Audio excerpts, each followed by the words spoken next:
들과 이렇게 한번 인사합시다. 하나님을 깊이 사랑합시다. 하나님을 깊이 사랑합시다. 깊이 할 때 좀 깊이 하셔야 돼요.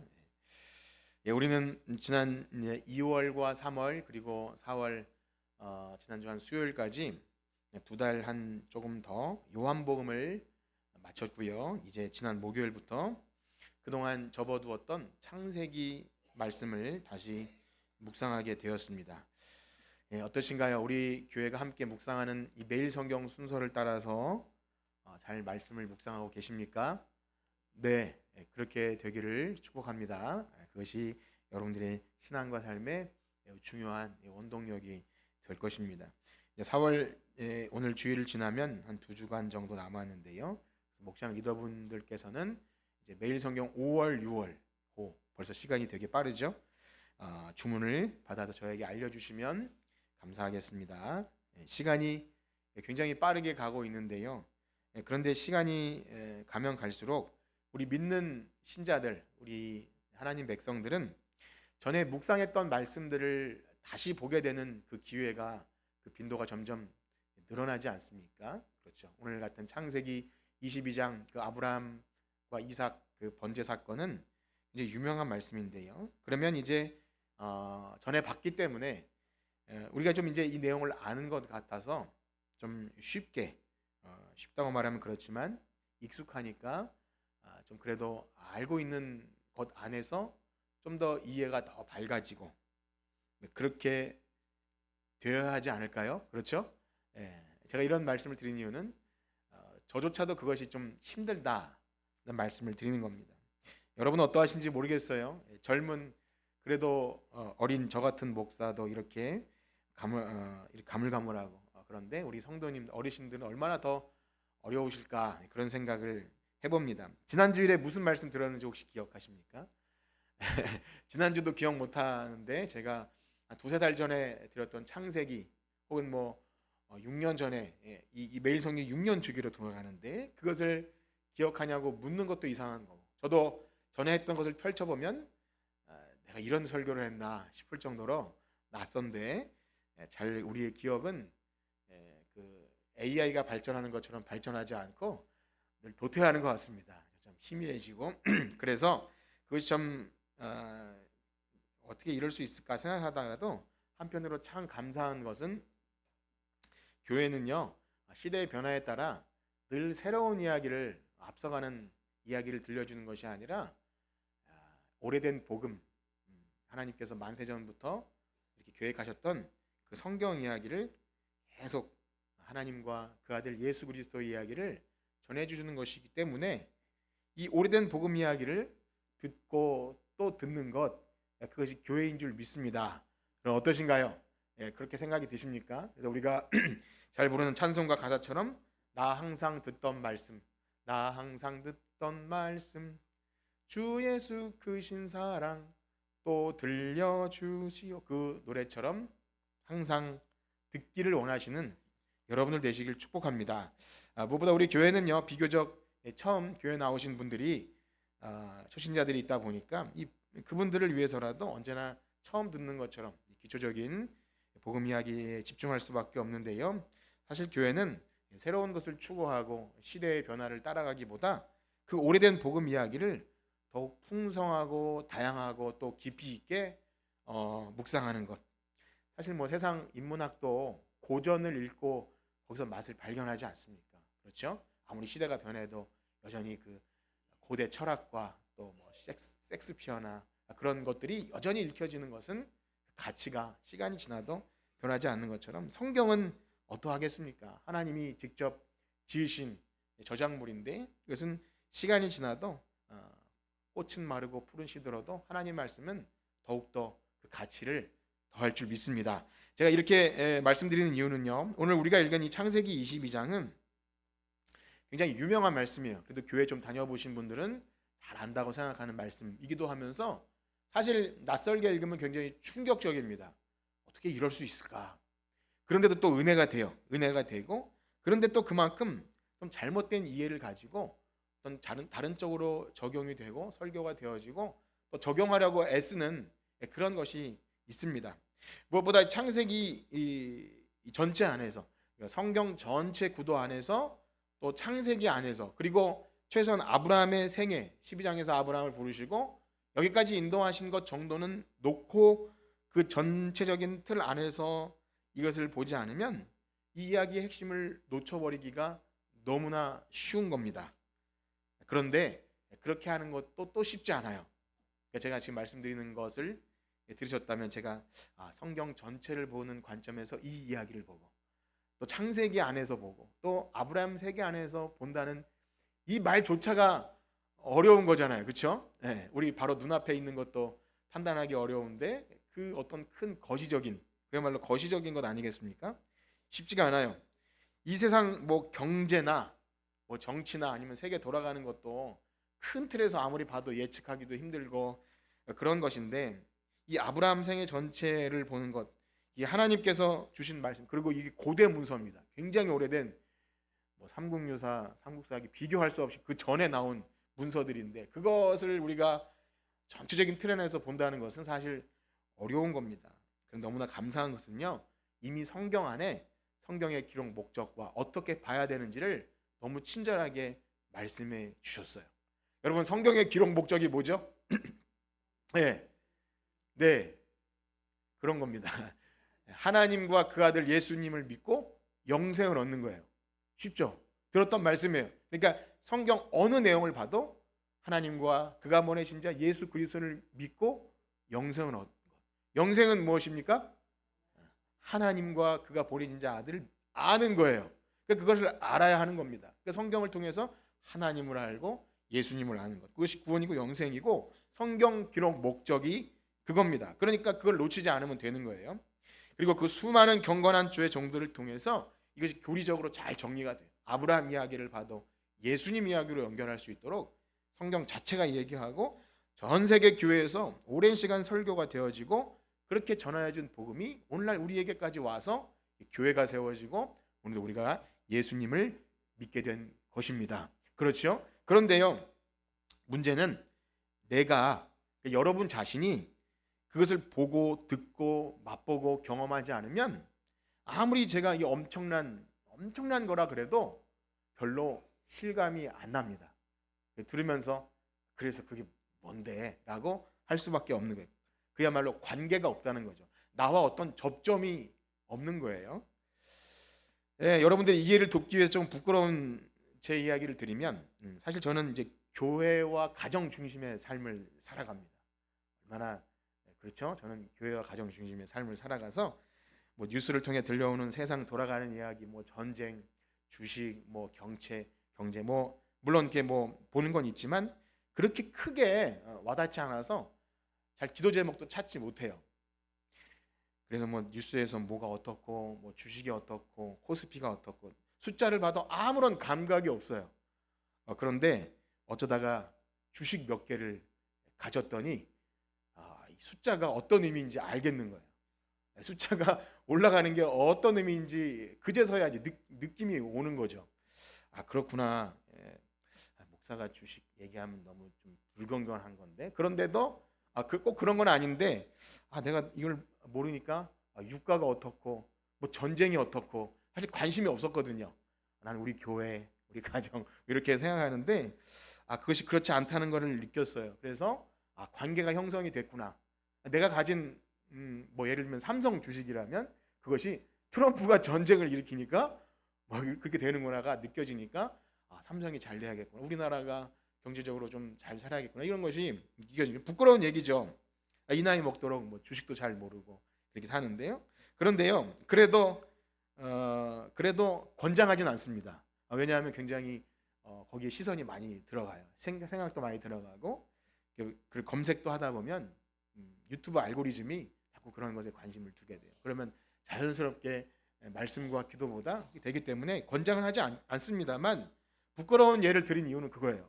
뭔가 접점이 없을 때는 뭐 숫자를 봐도 뭐 아브라함이 어떻고 나와 상관이 없는 얘기처럼 들리지만 이제 내가 그거와 상관이 있다는 것을 말씀을 통해서 경험적으로 알게 되면 너무 중요한 거예요.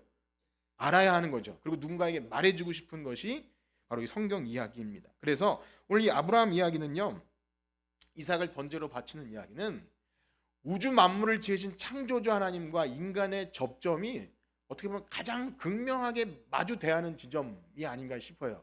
그러니까 전에는 귀로만 듣고 이론적으로만 알았던 하나님을 가장 극적으로 내 몸 피부와 세포로 경험하는 하나님으로 관계가 형성되는 사건이 이 아브라함 창세기 22장 내용입니다. 그런데 그 사건을 그렇게 보기가 힘들다는 거예요. 즉 교회 많이 다니는 사람들은 흔히 이 본문을 가지고 하나님은 우리에게 엄청난 것을 요구하시는데 우리가 그 정도 드릴 믿음이 있으면 더 좋은 것을 주실 거야. 이렇게 좀 거래하듯이 이 본문을 보기도 합니다. 그렇게 읽혀지기도 해요. 그러니까 누가 가이드를 잘 해주지 않으면 제가 서두에 말씀드린 대로 성경을 보는 큰 관점을 놓쳐버리게 보게 되면 그렇게 쉽게 빨리 적용하고 그럼 나도 가진 건 없지만 이렇게 정성스럽게 뭘 드리면 좋은 걸 주실래나 이렇게 순수한 믿음이지만 성경이 말하고자 하는 것을 놓쳐버리게 되는 겁니다. 그런 식으로 하면 그게 이제 뭐냐면 하나님과의 깊은 정말 그것으로 설명되지 않은 하나님과의 깊은 교제 가운데 들어가는 게 아니라 어떤 엄청난 신인데 나에게 뭘 요구해. 그러니까 내가 좀 뭘 드리면 더 좋은 것으로 드려. 이런 거예요. 근데 바울은 그렇게 말하지 않아요. 누가 하나님께 드려서 갚아주시겠느냐 이런 사람은 없는 거예요. 그래서 우리가 그 전체적인 내용을 이해하지 못하다 보면 그리고 그렇게 교회마다 설교가 되어지면 성경을 오해하고요. 무엇보다 저를 따라해 볼까요? 하나님을 오해합니다. 하나님을 오해하게 돼요. 하나님을 정말 선하시고 우리에게 좋은 것을 주시고 아들까지 아끼지 않고 주신 하나님을 우리가 오해해요. 마치 우리에게 뭔가를 요구하고 그러면 내가 주겠다, 복을 주겠다 이런 식으로 오해해요. 그렇지 않습니다. 만약에 그렇다고 하면 그것은 복음일 수가 없어요. 내가 어떤 한 헌신과 뭘 충성하고 열심히 한 대가를 받는 거죠. 보상이지 복음이 아닙니다. 그러면 어떤 사람들은 충성스럽고 참 헌신한 사람들은 그렇게 해요. 사람이 기질일 수도 있는데요. 그렇게 그 큰 복을 바라기도 하지만 성실하게 그것을 함으로 자기 믿음을 증명해내려는 노력을 합니다. 잘못하면 그것이 율법주의가 될 수 있는 거예요. 반대로 그런 헌신을 부담스러워하거나 할 수 없는 사람들은 신앙생활에 난 믿음 생활 안 되나 도태하게 되고요. 무엇보다 약간 반감을 가진 사람들은 교회가 그런 식으로 헌금이나 어떤 헌신을 요구해 그래야 복 받는다고 말하니까 나는 별로 그렇게 좋아하지 않아. 그래서 시험에 들어서 신앙생활을 못하게 되는 경우도 있는 거예요. 결국 성경도 오해하고 하나님도 오해하는 거죠. 그러나 오늘 본문은 결코 그렇게 해석되어 줄 수가 없는 말씀입니다. 그것이 만약 기독교라면 복음도 아니고요. 철저한 기복신앙이고 행위 구원일 수밖에 없습니다. 그렇습니다. 이 시간 아브라함 생애 전체를 다 다룰 수는 없지만 잠깐 간단히 한번 생각해 볼까요? 하나님께서 창세기 12장에서 아브라함을 불러내실 때는요. 아브라함의 무슨 자격이 있어서 그를 부르신 것이 아닙니다. 그야말로 우상 섬기는 집 안에서 자식도 없이 그냥저냥 살고 있는 평범하다 못해 약간 우울한 상태였습니다. 당시에 자식이 없다는 것은 그야말로 복을 못 받은 상태인데요. 거기다가 형제 중에서 아버지보다 다른 형제가 먼저 죽는 일이 있고 또 이렇게 이동하다가 아버지가 또 데려가 먼저 죽는 일이 있어요. 성경에서 그것을 기록하는 이유는 물론 사람은 다 죽지만 아브라함의 배경에는 죽는 이야기만 가득했던 거예요. 자식도 없고. 그러니까 대가 끊겨버리고 뭔가 미래가 없는 것을 보여주는 거죠.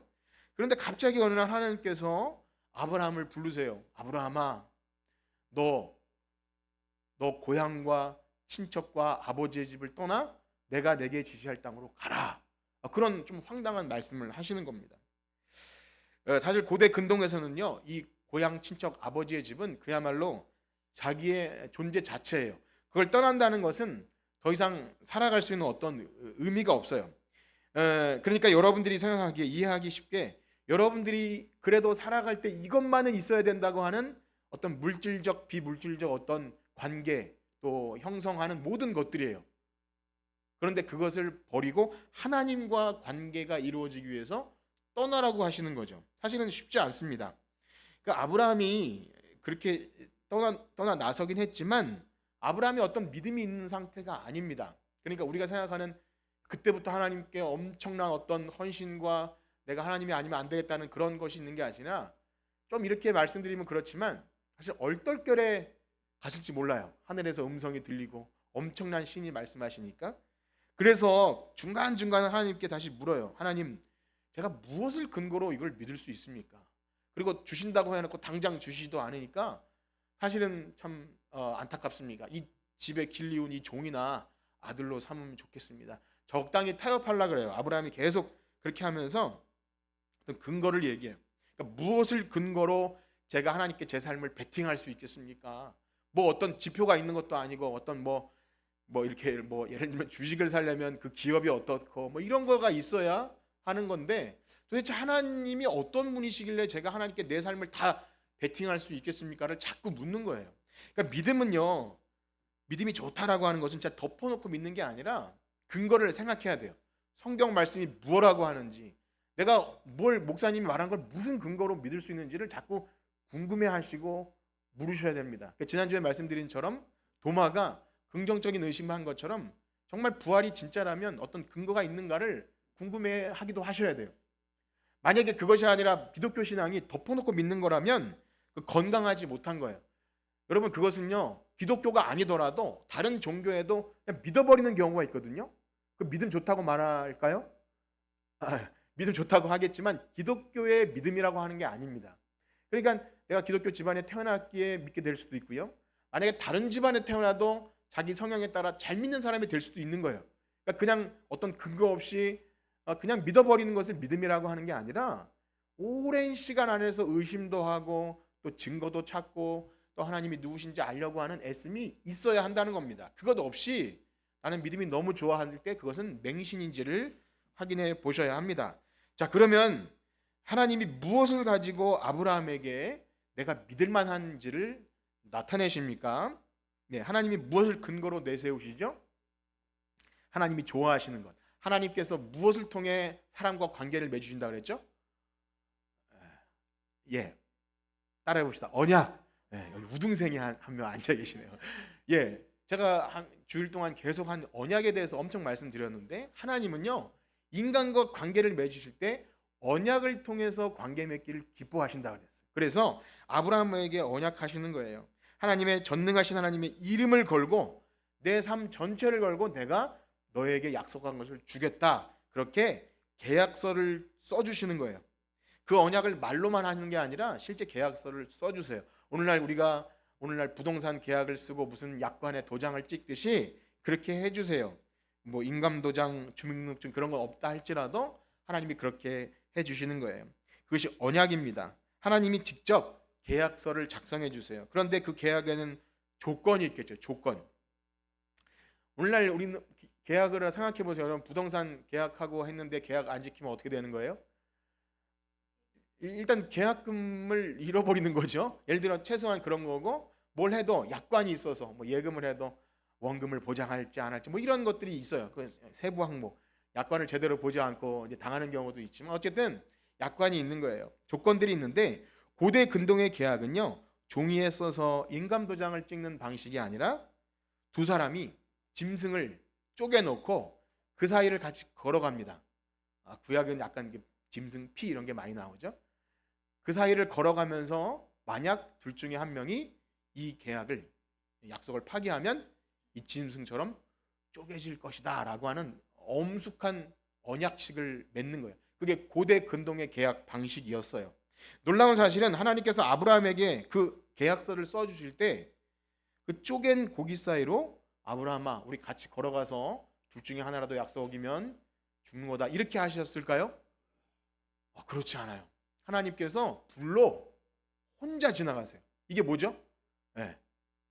불로 마치 도장을 꽝 찍으시듯이 이 약속은 내가 책임지고 내가 지킬 거야. 하나님 편에서만 계약의 책임을 물으시는 거예요. 그 계약의 책임을 인간에게 물으시지 않고 하나님이 물으신다는 거예요. 그러니까 이 약속은 반드시 지켜지겠습니까? 안 지켜지겠습니까? 지켜지는 거예요. 하나님이 하신다는 건데 아브라함이 그것을 믿었어요. 믿음이 연약하지만 하나님이 그렇게 계약서를 써주시니까 우리가 계약서 써주면 믿잖아요. 실제 그 다 중도금 다 안 해도 일단 계약서를 써주면 보증으로 믿듯이 그렇게 믿은 거예요. 그러면 하나님께서 지키신다고 하는 약속의 계약 내용이 무엇입니까? 처음에 아브라함을 부르실 때 무엇을 약속하셨죠? 예, 땅과 자손과 예, 하나님께서 너희 하나님이 되시겠다 이런 거예요. 하나님 나라와 관련된 예, 지금 이 시간에 그건 다 말씀드리지 않겠지만 그런 조항들이 있었어요. 내가 너에게 많은 자손을 주겠다. 하늘의 별처럼 바다의 모래처럼 그리고 이 땅 너가 밟고 있는 이 땅 주겠다. 그리고 내가 너와 어디든지 함께하고 널 형통하게 하겠다. 이런 복을 약속해 주신 거예요. 여러분 이런 얘기 들으면 좋으시죠? 하나님께서 우리에게 복을 주신다고 약속하니까 그래서 우리는 이 말씀을 들을 때 전체적인 맥락을 생각하지 않으면 빨리 적용하고 싶어요. 이 매일 성경을 하거나 말씀을 듣고 설교를 할 때 빨리 적용하고 싶어서 안달이 나요. 그 복이 뭘까? 그것이 뭐 영적이든 물질적이든 나에게 주신 약속하신 복이 뭘까? 빨리 그걸 받고 싶어서 어쨌든 그런 식으로 적용을 빨리 하는데요. 기다리셔야 됩니다, 여러분. 너무 빨리 적용하고 그러기 때문에 기다리셔야 돼요. 그렇습니다. 그렇게 하나님은 언약하시지만 당장 그 일을 성취하지 않으세요. 그러니까 언약하시는데 이거 약간 우리 측면에서는 하나님의 시간이 너무 기니까 좀 그런데 사실 하나님은 우리 같이 시간을 사용하지 않으시잖아요. 근데 우리 편에선 조바심이 나고 안달이 나잖아요. 그런데 하나님은 당장 이루어주시는 것이 아니라 시간 속에서 약속이 실패될 것 같은 상황을 주시지만 그렇지 않다는 것을 알게 해주셔요. 그러니까 하나님이 약속을 빨리 들어주시는 것이 아니라 그 사람이 아브라함이 하나님을 불신하고 원망도 하고 또 다른 짓도 하고 해도 결코 내가 이 약속을 지켜낼 거야 하면서 그를 불꽃 같은 눈동자로 보호해 주셔요. 그러니까 사라를 빼앗길 뻔한 위기 상황에서도 하나님이 사라를 보호해 주셔요. 그러니까 그것을 아브라함이 점점 체득하는 거예요. 그러니까 머리로 하나님을 이해하는 것이 아니라 그의 온 삶을 통해서 온 몸의 세포로 피부로 뭐 DNA로 이렇게 완전히 하나님을 알게 되는 거예요. 머리로만 아는 것이 아니라 하나님을 깊이 이해하고 알게 돼요. 그러니까 맹목적인 믿음이 아니라 오랜 관계 안에서 하나님을 사랑한다고 고백할 정도로 하나님을 내가 믿습니다. 어떤 일이 있어도 하나님은 선하십니다. 신실하십니다. 그러니까 이것이 우리가 이제 교회 다닌 지 얼마 안 되면 이런 미사여구가 참 뭐랄까요? 종교적 언어 같잖아요. 거룩하시고 진실하시고 능력이 한이 없으시고 사실 이거 잘 못 믿으면서도 하잖아요. 그런데 이런 고백들이 우리의 삶 가운데 계속 진실이 되어가는 거예요. 하나님 선하시구나. 내가 이렇게 엉망진창으로 살았는데도 하나님은 절대 날 포기하지 않으시구나.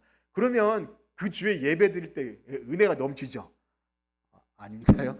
내가 좀 실수하고 실패하고 죄를 지었는데도 하나님이 날 너무 사랑하심을 느끼면 그렇다고 죄를 많이 지으라는 것은 아닙니다. 결코 그럴 수 없는 거죠. 그런 거예요. 하나님이 나를 너무나 사랑하시는 것을 온 몸으로 경험하게 되면서 하나님의 신실하심을 그 믿음의 고백이 가짜가 아니라 진짜가 되어가요. 아브라함이 자기 살겠다고 아내를 누이로 속일 때나 또 아내 사라가 기다리지 못하고 이스마엘을 낳는 순간에나 하나님이 기다려주시는 거예요. 오히려 하나님이 믿음이 더 좋으세요. 우리 인간들을 믿어주시고 마침내 100세가 되었을 때 작은 구름 한 조각처럼 아들 이삭을 낳게 해주십니다.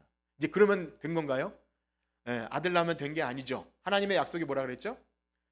일단 아들 하나가 아니라 하늘의 별처럼 바다의 모래처럼 이삭을 통해 많은 자손을 주신다고 했고 그리고 그 땅, 지금 아브라함이 밟고 있는 땅, 지금 전쟁이 일어나고 있는 비슷한 동네예요. 이스라엘, 팔레스타인 그 땅을 하나님 주신다고 했고 하나님의 임재, 하나님이 어디로 가든지 우리와 함께 하시겠다는 그것을 주신다고 했는데 아직 다 주신 것이 아니에요. 그래서 아브라함은 계속 언약을 통해 언약을 이루는 삶을 계속 살아갑니다. 그 내용이 제가 이제 잠깐 짧게 말씀드렸지만 아브라함의 믿음을 하나님께서 키워 나가신 거예요. 아브라함은 믿음이 없는 사람이었어요. 그래서 아브라함을 믿음의 조상이라고 한 것은 하나님을 믿어버리게 만든 대표적 사람이 아브라함입니다. 그런데 지금 제가 굉장히 추격해서 말씀드렸지만 사실 이 모든 과정들은요 하나님과의 깊은 신뢰 관계가 마치 나이테가 형성되듯이 시간 속에서 믿음을 자라나게 하시는 거예요. 그러니까 여러분 아셔야 합니다. 시간이 너무 중요합니다. 하나님과의 접점이 있는 시간들, 그럼 말씀일 수도 있고 말씀으로 살아내는 시간 속에서 하나님을 깊이 경험하셔야 돼요. 그러면 하나님이 어떤 말씀만 딱 하셔도 오늘 보면 아브라함아 부르니까 제가 여기 있나이다 그렇게 반응하는 것처럼 하나님이 뭘 말씀하셔도 척하고 알아들을 정도로 하나님과 깊은 신뢰가 나중에 보면 아브라함은 나의 벗이다라고 말할 정도로 하나님은 아브라함을 굉장히 이렇게 깊은 사랑 관계가 된 거예요. 바로 그러한 아브라함의 믿음을 하나님이 언약하시고 성취하시는 방식으로 아브라함을 키워 나가셨기 때문에 오늘 그 맥락 안에서 창세기 22장을 보면 하나님이 갑자기 정신이 어떻게 되셨나 이렇게 보지 않는 거예요. 하나님이 뭔가 계획이 있으시구나. 그런 측면에서 하나님을 깊이 이해하게 되더라는 것입니다. 그래서 아들 이삭을 번제로 드리라고 할 때 물론 충격적인 일이긴 하지만 아브라함은 하나님을 신뢰했어요. 선하심과 인자하심을 알았어요. 우리 그 부분을 한번 읽어봅시다. 22장 1절에서 3절을 다시 한번 보겠습니다. 22장 1절에서 3절 시작. 일 후에 아브라함을 시험하시려고 그를 부르시되 아브라함아 하시니 그가 이르되 내가 여기 있나이다. 여호와께서 이르시되 내 아들 내 사랑하는 독자 이삭을 데리고 모리아 땅으로 가서 내가 내게 일러준 한 산 거기서 그를 번제로 드리라.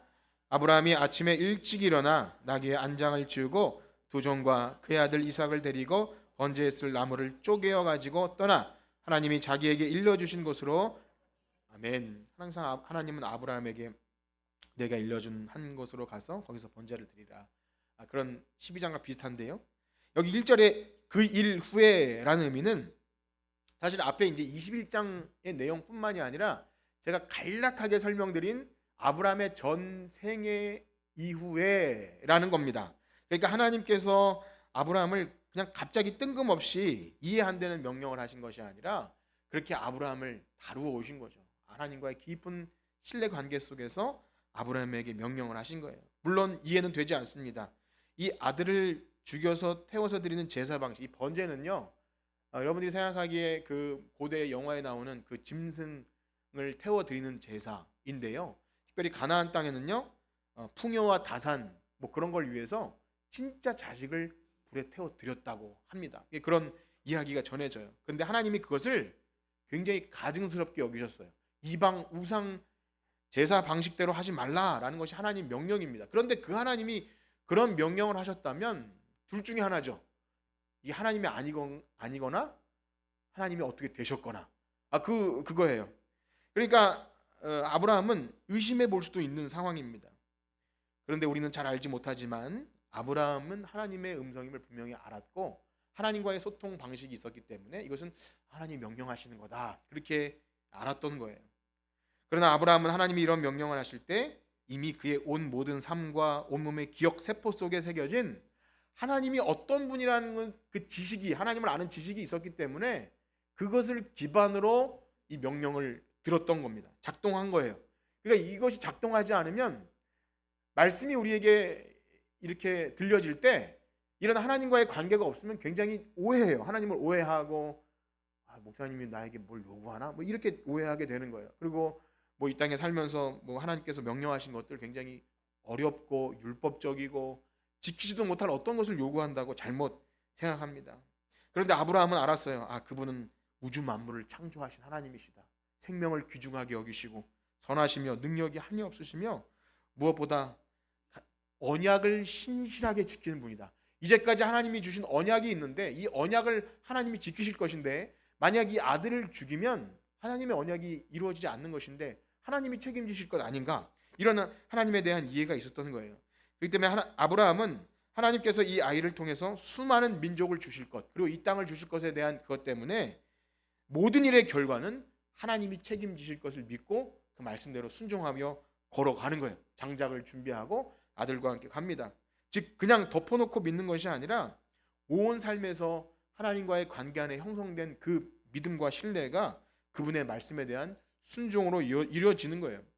그러니까 우리가 뭐 그냥 묻지 말고 따지지 말고 막 순종하면 복 주실 거야. 이것은 굉장히 위험한 겁니다. 그렇게 되지 않고요. 그리고 그렇게 교회가 말하지도 않아요. 복음은 그것도 아닙니다. 자, 그럼 이제 두 가지를 좀 생각할 수 있는데요. 아브라함은 한번 생각해 보세요. 아브라함은 정말 이 아이를 죽여서 번제로 하나님께서 드리게 할 거라고 생각했을까요? 아니면 하나님이 설마 그러시겠어라고 생각했을까요? 상상해 보세요. 그러니까 정말 드려야 되나? 정말 죽이시겠나? 이렇게 생각했을까요? 아니면 하나님은 당연히 안 죽이실 거야 이렇게 생각했냐는 거예요. 그 모르죠. 아브라함 생각이니까. 근데 두 가지를 좀 살펴볼 텐데요. 첫째는 아닐 거라는 믿음이 있는 거예요. 창세기 22장 본문 안에는 이건 진짜 해석의 영역이지만 아브라함은 그와 함께한 종들에게 이렇게 말합니다. 우리 5절 말씀 한번 읽어볼까요? 22장 5절 시작. 이에 아브라함 너희는 나귀와 함께 여기서 기다리라. 내가 아이와 함께 저기 가서 예배하고 우리가 너희에게로 돌아오리라. 아멘. 뭐라 그러죠? 아이와 함께 예배하고 우리가 너희에게로. 우리가 너희에게. 이 히브리어는요 그 복수나 단수를 정확하게 써요. 그러니까 아브라함이 거짓말로 둘러대지 않았다면 분명히 그 얘기를 한 거예요. 내가 아이와 함께 돌아오겠다. 만약에 그 아이를 죽여 번제로 드릴 생각이라면 혼자 돌아와야 되는 거죠. 물론 해석의 영역이지만 아브라함은 하나님께서 분명히 이 아이를 죽이시지 않겠다라는 믿음이 있었을 거라고 봅니다. 만약에 아브라함이 야, 나 가서 이 아이를 죽이고 혼자 돌아갈 거야 그랬다면 종들도 놀라고 우리 주인님이 미쳤나? 아들도 놀래서 난리를 쳤을지도 몰라요. 그래서 둘러대지 않았을까 싶은데요. 긍정적인 해석은 아브라함은 분명히 하나님 살리실 거라는 믿음이 있었고, 두 번째는요 히브리서 말씀을 읽어보면 아브라함의 믿음에 관한 이렇게 설명합니다. 우리 히브리서 11장 17절에서 19절까지 한번 읽어봅시다. 히브리서 11장 17절에서 19절 시작. 아브라함은 시험을 받을 때 믿음으로 이삭을 자로되 그 외아들을 드렸느니라. 그에게 이미 말씀하시기를 내 자손이라 칭할 자는 이삭으로 말미암아 하셨으니 그는 하나님이 능히 이삭을 죽은 자 가운데서 다시 살리실 줄로 생각한지라. 비유컨대 그를 죽은 자 가운데서 도로 받은 것. 아멘. 뭐라 그러죠? 이삭을 드렸으니 드렸느니라. 드린 거예요. 사실은 죽인 거나 다름없는 거예요. 아브라함은 만약에 우리가 이제 결과를 알죠. 아브라함이 칼로 쳐 들었을 때 아브라함아 아브라함아 하나님이 급하게 부르지 않았다면 내리쳤을 거라고 생각할 수밖에 없어요. 물론 그것이 쉬웠다는 게 아닙니다. 막 종교나 어떤 뭐 심취해서 자식을 죽이는 그런 일이 뭐 옳다거나 혹은 우리에게도 그런 요청을 한다는 그런 차원이 아니라 아브라함을 통해서 하나님이 보이시고자 하는 일이 있었기 때문에 그 일이 가능했던 것이죠. 굉장히 특별한 사건이 단회적인 사건이라서 일반화시킬 수 없는 일입니다. 어쨌든 아브라함은 그렇게 했을 거라는 거예요. 인간의 이해로 이해하기는 다 어렵죠. 그런데 말씀드린 대로 아브라함이 그렇게 할 수 있는 이유가 히브리서는 하나님은 이 자손을 통해서 이삭을 통해서 자손을 주시기로 했으니까 설령 죽는다 할지라도 다시 살리실 것이라는 믿음이 있었다는 거예요. 그러니까 부활 신앙과도 연결되죠.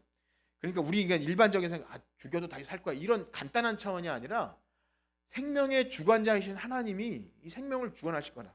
그런 믿음이죠. 결론적으로 아브라함은 하나님이 살리시든 죽이시든 우리가 그게 의미를 안 두고 사용할지 모르죠. 살든지 죽든지 이런 표현 쓰잖아요. 죽는 건 싫잖아요, 솔직히. 근데 어쨌든 살리시든 죽이시든 하나님은 그분의 말씀을 이루실 것이라. 살든지 죽든지 그게 있었던 거예요. 언약에 신실하신 분, 나에게 언제나 선하셨고 생명을 소중히 여기며 나를 사랑하셔서 약속하신 것을 반드시 이루실 하나님을 믿었던 겁니다. 그러므로 아브라함은 나 자신이 죽는 것보다 어떻게 자식을 죽입니까? 그럴 정도로 하나님에 대한 깊은 신뢰가 있었던 거죠. 하나님은 그것을 보시기 원하셨던 겁니다. 쉬운 건 아닙니다. 그렇습니다. 성경은 아브라함이 하나님과의 깊은 신뢰 관계 속에서 자신을 다 내어드릴 정도로 하나님을 믿었던 그것을 믿음이라고 말합니다. 역시 오늘날 우리에게도 아브라함이 하나님과 맺었던 그 깊은 관계 안에서 우리가 하나님을 사랑하고 신뢰하기를 원하시는 것입니다. 여러분 어떠신가요? 그런 믿음 갖기를 원하십니까? 아멘 하셨지만 쉬워서 이런 말씀 드리는 것이 아니고요. 정말 저도 그런 마음이 있어요. 정말 하나님이 뭐라고 하시든지 순종하고 드릴 마음의 준비와 각오와 이런 것들. 근데 역시 이 부분도 섣불리 적용하기가 어렵고요. 그것이 조심하셔야 됩니다. 사실 그런 적용을 이끌어내도 결론적으로는 할 수도 없으면서도 그냥 그렇게 된다고 쉽게 판단을 하고 적용을 하는데요. 피상적인 적용이 될 수밖에 없어요. 매일 성경을 하거나 할 때 나도 내 삶을 드리겠습니다. 이렇게 그냥 하지만 사실은 아주 자그마한 것도 사실 우리는 잘 순종을 못 하잖아요. 그래서 그냥 그렇게 하는 것보다 이유와 근거를 찾으셔야 돼요. 그래서 저도 하나님과 그런 깊은 신뢰 관계를 쌓고 싶고 참 기도로 교제하고 호흡하고 정말 하나님과 아브라함이 나의 벗이라고 할 정도로 그렇게 되고 싶은 마음이 너무나 간절하지만 그렇지가 못해요. 왜냐하면 저는 제가 가진 믿음이나 자질로는 실제로 만약에 그런 명령을 주신다면 못할 것 같아요. 못합니다. 만약에 그러면 하나님이 어떻게 되신 것 아니냐고 뭔가 이유를 찾고 하겠죠. 그렇게 주저할 겁니다. 아마 그런 요구하실까봐 두려워요. 내 삶에 참 감당하지 못할 어떤 시험을 주실까봐 두렵습니다. 그리고 못 들은 척 할 것 같아요. 그러나 사랑하는 성도 여러분, 하나님은 그런 우리를 더 잘 아십니다. 그러니까 우리를 시험에 빠지게 하지 않아요. 여러분, 하나님이 우리의 것 내놓으라고 하시면서 그것 가지고 부자 되시는 분 아니니까 그렇게 오해하지 않으셔도 됩니다. 그러면 무엇이죠? 잘 보세요.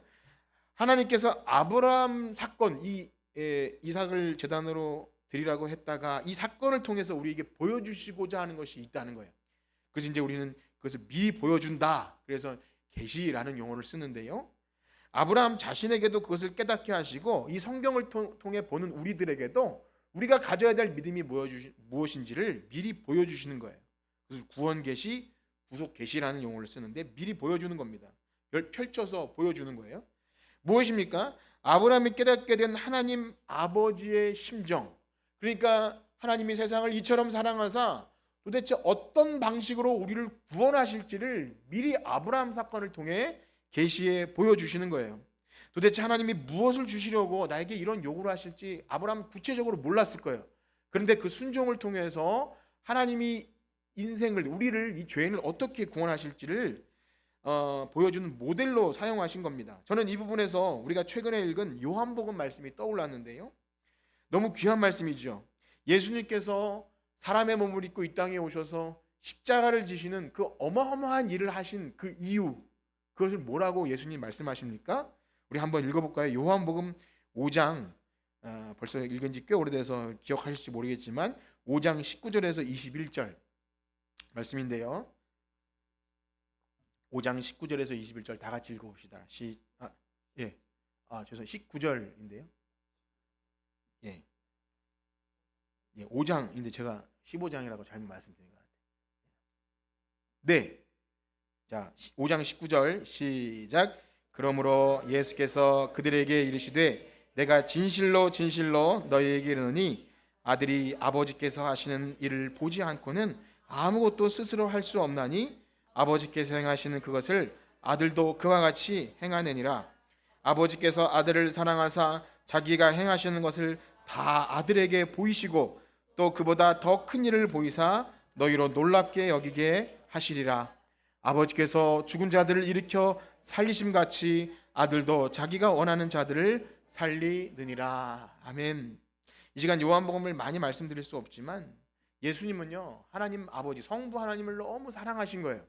그런데 아버지가 아들을 더 사랑하셔서 하나님 성부 삼위 하나님의 관계는 사랑 관계인데 자신이 하시려고 하는 일을 아들에게 다 보이신 거예요. 그러니까 그 아들이 그 일을 철석같이 알아듣고 순종으로 자기 몸을 십자가에 내어주시는 그 사랑으로 아버지에 대한 사랑을 보이고 그것으로 우리를 구원하신 거예요. 그러니까 우리가 구원받은 모든 근거는 아버지와 아들의 사랑에서 출발한다는 말씀을 드렸어요. 그러니까 우리가 그것을 좀 깊이 이해하셔야 됩니다. 우리가 주일날 설교 듣고 뭘 남겨야 되냐면 하나님은 누구시길래 우리 이렇게 사랑하시고 또 성부 하나님과 성자 예수님은 어떤 분이시길래 그의 사랑이 우리에게 이렇게 왔을까를 생각해야 합니다. 그 깊은 사랑 안에서 죽은 자도 살리시는 믿음. 그래서 아브라함도 그 하나님을 믿었던 거예요. 그래서 마치 하나님 아버지가 부르실 때 내가 여기 있습니다. 순종하는 마음으로 드렸고요. 그 계획을 숨김없이 아브라함에게 보이신 거예요. 창세기 18장에 보면 내가 하려는 일을 아브라함에게 숨기겠느냐, 그 정도예요. 그러니까 하나님이 뭘 하시고자 하면 그것은 분명히 하나님의 깊은 뜻이 있다는 것을 믿었던 거죠. 아들 이삭은 어떠합니까?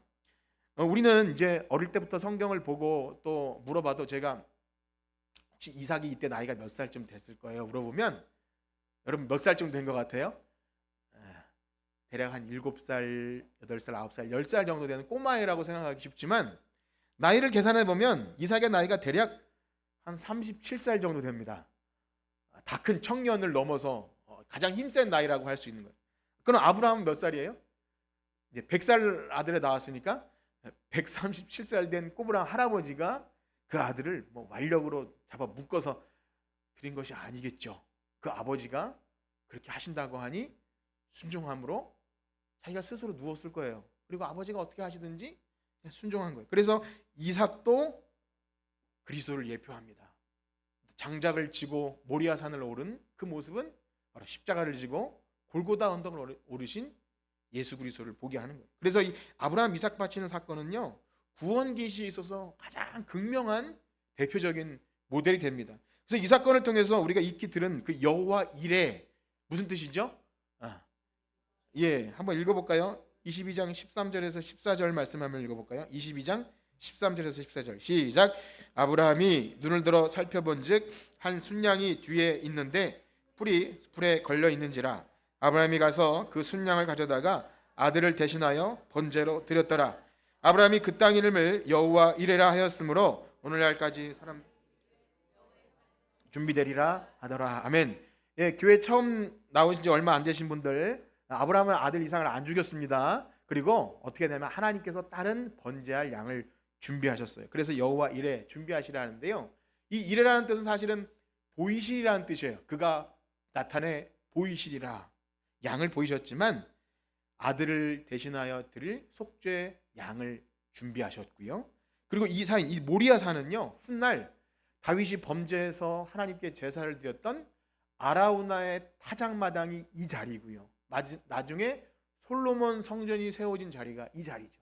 예수 그리스도께서 십자가를 지신 예루살렘이 바로 이 자리입니다. 그러니까 이것은 역사적으로 지리적으로 하나님께서 미리 보이신 그리스도의 그 사건이라는 겁니다.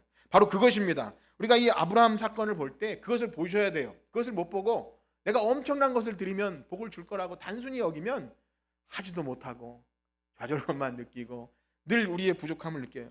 우리는 그런 존재가 아닙니다. 오히려 우리가 아직 죄인 되었을 때 먼저 자기를 사랑해 주신, 자기를 내어주신, 자기 아들을 내어주신 그리스도의 사랑 때문에 자기의 사랑을 확증해 주셨기 때문에 우리가 그 사랑을 알고 하나님을 기쁘시게 하는 겁니다. 그렇기 때문에 우리가 오늘날 하나님을 알고 그분을 사랑하며 친밀한 관계 속으로 들어가는 방법은 내 노력과 내 열정과 내가 막 묵상을 많이 하고 성경을 읽으셔야 돼요. 성경을 읽고 기도하는 것인데 그 근거가 나에게 있지 않아요. 바로 아브라함을 통해 보여주신 이 미리 보여주신 방법, 바로 아브라함이 순종을 통해 보여주신 아들 예수 그리스도를 믿는 믿음 안에서 우리도 아브라함의 복을 누리는 줄 믿습니다. 바로 이 마지막 부분은 굉장히 어렵지만 이 복음의 핵심인데요. 우리 갈라디아서 3장 6절에서 9절까지 읽어봅시다. 갈라디아서 3장 6절에서 9절입니다. 시작. 아브라함이 하나님을 믿음에 그것을 그에게 의로 정하셨다 함과 같으니라. 그런즉 믿음으로 말미암은 자들은 아브라함의 자손인 줄 알지어다. 또 하나님이 이방을 믿음으로 말미암아 의로 정하실 것을 성경이 미리 알고 먼저 아브라함에게 복음을 전하되 모든 이방인이 너로 말미암아 복을 받으리라 하였느니라. 그러므로 믿음으로 말미암은 자는 믿음이 있는 아멘. 아브라함에게 먼저 복음을 전하신 게 이거예요. 너가 알아야 될 것은 그 아들 내가 준 거고, 그런데 순종함으로 바치는 것이 나중에 아들 예수 그리스도를 통해 우리를 구원하실 것이다. 그래서 여기 이 믿음은 아브라함의 믿음과 연결됩니다. 연결점이 생기는 거예요. 접점이 생겨요. 아브라함이 하나님과 깊은 관계 여겼던 것처럼 우리가 그냥 뛰어넘어서 하나님과 어떤 접점을 만들려고 하는 것이 아니라 그 사이에 아들 예수 그리스도가 있는 거예요. 예수님이 이루신 의 때문에 우리가 하나님과 연결되는 것입니다. 그렇게 믿으시길 축복합니다. 그래서 우리가 뭘 헌신한다면, 여러분들이 뭘 드릴 수 있다면 그것은 우리에게서 나온 것이 아니에요. 정말 자격 없고 죄악투성이며 사랑도 없고 헌신할 수도 없는 우리와 같은 인생들을 위해 하나님이 아들을 대신 죽이셨다는 이 놀라운 사실에 우리가 감격합니다. 그냥 할 말을 잃어요. 할 말을 잃다 보니까 우리가 어찌해야 되겠습니까? 우리에게 큰 사랑을 보이신 하나님께 우리가 뭘 할 수 있을까요? 그렇게 되는 거지 우리의 믿음을 증명하지 않습니다. 여러분들이 어떤 헌신을 하고 많은 헌금을 하거나 내가 충성스럽게 뭘 해도 내가 믿음이 이렇게 크다는 걸 증명하는 게 아니라 우리를 믿어주신 하나님에 대한 사랑에 대한 그냥 은혜에 대한 반응인 거예요. 찔르면 꿈틀하듯이 그렇게 반응인 겁니다.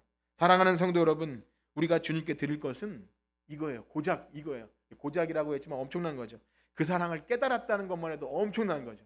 그 하나님 아버지의 사랑을 알고 그를 영화롭게 해드리길 축복합니다. 그러니까 알고 영화롭게 해드려야 돼요. 하나님도 알지 못하면서 그냥 단순히 거래하듯이가 아니라 하나님은 우리에게 너무나 좋은 것을 주시는 아버지 하나님을 알고 그분을 영화롭게 하고 영원토록 즐거워하는 하나님과의 관계 안에서 믿음이 자라가는 저와 여러분들 되시기를 주님의 이름으로 축복합니다. 기도하겠습니다. 하나님 아버지, 우리에겐 믿음이 없고 드릴 것도 없지만 하나님이 우리에게 미리 오래전부터 준비해 주신 그 사랑 때문에 우리가 감격하여 예배자가 되었습니다. 하나님께 도저히 닿을 수 없는 우리들을 접점을 만들어 주시기 위해 아브라함을 준비하셨고 또 아들 예수 그리스도까지 이어지는 수많은 역사 속에서 하나님이 준비하신 일들을 생각하면 우리는 그 사랑을 다 담아낼 수가 없고 기록할 수조차가 없습니다. 하늘을 두루마리 삼고 바다를 먹물 삼아도 하나님을 다 알 수 없고 기록할 수 없는데 우리가 어찌 하나님께 드려서 갚으심을 받겠습니까? 하나님 우리에게 모든 것을 주셨으므로 그 사랑을 우리가 알고 작은 몸짓으로 작은 감사로 하나님께 올려드릴 수 있는 하나님의 백성들 되게 하여 주시옵소서. 예수님의 이름으로 기도합니다. 아멘.